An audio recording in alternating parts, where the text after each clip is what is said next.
প্রেমের পরিণতি নেই বুঝেই একসাথেই মৃত্যুকে বেছে নিল প্রেমিক প্রেমিকা। ঝাড়গ্রামের ১ নম্বর ওয়ার্ড শিরিষ চক এলাকা থেকে উদ্ধার যুগলের মৃতদেহ। ঘরের অ্যাসবেস্টাস ভেঙে ঘরে ঢোকে পুলিশ। ভিতরে বিছানায় তখন মৃত অবস্থায় পড়ে রয়েছে অপর্ণা সাউয়ের মৃতদেহ। মুখ থেকে গ্যাজলা বের হচ্ছে, আর তার পাশেই সিলিং থেকে ঝুলছে পিন্টু ঘরইয়ের দেহ। ঘটনায় এলাকায় চাঞ্চল্য ছড়িয়ে পড়ে। পুলিশ মৃতদেহগুলি উদ্ধার করে ময়না তদন্তের জন্য ঝাড়গ্রাম মেডিকেল কলেজ হাসপাতালে পাঠিয়েছে। স্থানীয় সূত্রে জানা যায়, প্রেমে পরিণত নেই বুঝেই একসাথে মৃত্যুকে বেছে নিয়েছে দুজন।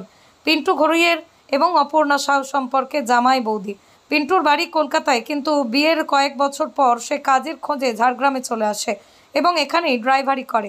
বাড়ি ভাড়া নেয় শ্বশুর বাড়ির অদূরে শিশির চক এলাকায়। পাশেই রাধানগর এলাকায় শ্বশুর বাড়ি যাওয়ায় শালার বউ অপর্ণার সাথেই ভালোবাসার সম্পর্কে জড়িয়ে পড়ে। মাঝে মধ্যেই পিন্টুর বাড়িতে আসা যাওয়া শুরু করে তারা।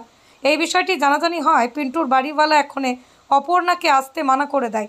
তবে গতকাল বাড়িওয়ালা বাড়িতে না থাকায় পিন্টু অপর্ণাকে বাড়িতে ডেকে নেয়। তারপরেই চরম সিদ্ধান্ত। আজ সকালবেলা বাড়িতে বেলা বাড়লেও পিন্টু দরজা না খোলায় তাকে ডাকতে আসে। ডাকাডাকি করে সাড়া না পাওয়ায় জানালার ফাঁক দিয়ে দেখে সিলিং থেকে ঝুলছে পিন্টু। খবর দেওয়া হয় ঝাড়গ্রাম থানায়। পুলিশ এসে ঘরে ঢুকলে দেখতে পায় শুধু পিন্টু নয়, মারা গেছে অপর্ণাও। তবে পুলিশ খতিয়ে দেখছে যে এর পিছনে অন্য কোনো ঘটনা আছে কিনা। পুজোর আগেই ঘটনায় এলাকায় শোকের ছায়া। শেখ জামশেদ। কখন দেখতে পাও তোমরা? স্যার আমি 10টার দিকে দেখতে পাই। কি হয়েছে কি হয়েছে ঠিক স্যার বলতে পারবো না, আমি তো কাল ছিলাম না। কালকে আমার মেয়ে এই ছিল, আমি আমার মেয়েকে আনতে রাত 10টার দিয়ে এসে থেকে ও পরশু দিন এসেছিলো, মাসে 2বার আসতো থাকতো। দিয়ে ওনার একটু শালার বউ আর কি, এর আগে এসেছিলো। আমি বাধা দিয়েছিলাম যে এরকমভাবে আসবে না।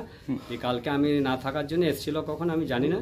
দিয়ে আমার আধার পর আমার ছেলে বলছিল বাবা এরকম এসেছিলো, দিয়ে বলছে হয়তো দুজনে মারপিটও হয়েছে। আমি তো জানি না স্যার, ছেলে মহিলা ছিল, আমি তার হয়তো চলে গেছে। দিয়ে সকালবেলা আমি যখন দোকান চলে যাই, দোকান থেকে এসে আমার শরীর খারাপ, বাড়ি চলে আসে। আর মানে বাইরে বসছিলাম, দিয়ে দেখছি ও বেরাচ্ছে না কেন, তো থাকে না, তো উঠে যায়। দিয়ে দরজা ছেলে বলছে আওয়াজ দে না, তোর কাকু ডাক, কাকু কাকু বলে ডাকছে, আওয়াজ দিচ্ছে না। তখন আমরা অত দরজা করছে, আওয়াজ দিচ্ছে না। তারপরে মানে আমার মিসেস ভুলকে দেখে নিচ থেকে নিয়ে পাগুলো দেখা যাচ্ছে। দিয়ে তখন আমার পাশের ক্লাব আছে, ক্লাবের ছেলেকে আমি ফোন করলাম যে এই ঘটনা হয়েছে। তখন ক্লাব থেকে স্যারকে ফোন করে তারপর আমি আবার কি করতো, কি ড্রাইভিং করতো স্যার। আগে ঝাড়গ্রামে ড্রাইভিং করতো, ঝাড়গ্রামে থাকতো, এইখানে থাকতো। দিয়ে মাস 6-7 মাস হবে এরকম কলকাতায় চলে যায়। কলকাতা থেকে আসতো, মাসে 1বার বা 2বার আসতো। দিয়ে পরশু দিন এসেছিল। কোথাকার বাসিন্দা? বাসিন্দা কলকাতায়, ঠিক আমি না শ্বশুর বাড়ি আমাদের রাধানগরে, বেহালা না কোথায় বাড়ি, মানে অরিজিনাল বাড়ি। আর শ্বশুর বাড়ি আমাদের রাধানগরে। মানে ওকে ওই মহিলা যে ছিলেন ওনার সঙ্গে, ওই মহিলা কেউ হয় কি? ওনার শালার বউ। মূলত কি এই বিবাদের জেরে কি না নিজেদের সম্পর্কের জেরে? সম্পর্ক ছিল নিশ্চয়, নাহলে মহিলা আসবে কেন? দুজনের সঙ্গে এর আগে একবার এসেছিল, আমি বাধা দিলাম। তারপরে কালকে আমরা নাই, আমার হয়তো ফোন করে ডেকেছো যে কেউ নেই, হয়তো আসো। এবার ছোট বাচ্চা ছেলে ছিল, দিয়ে ওদের মধ্যে কি মারপিট ও ঝামেলা হয়েছে। দিয়ে তারপরে কি ঘটনা ঘটছে। বাচ্চাটা কি এখানে ছিল? না, আমার ছেলে ছিল এখানে, ওই যে ছেলেটা, বাচ্চা ছেলেটা। কি নাম আপনার? আমার নাম শেখ জামশেদ।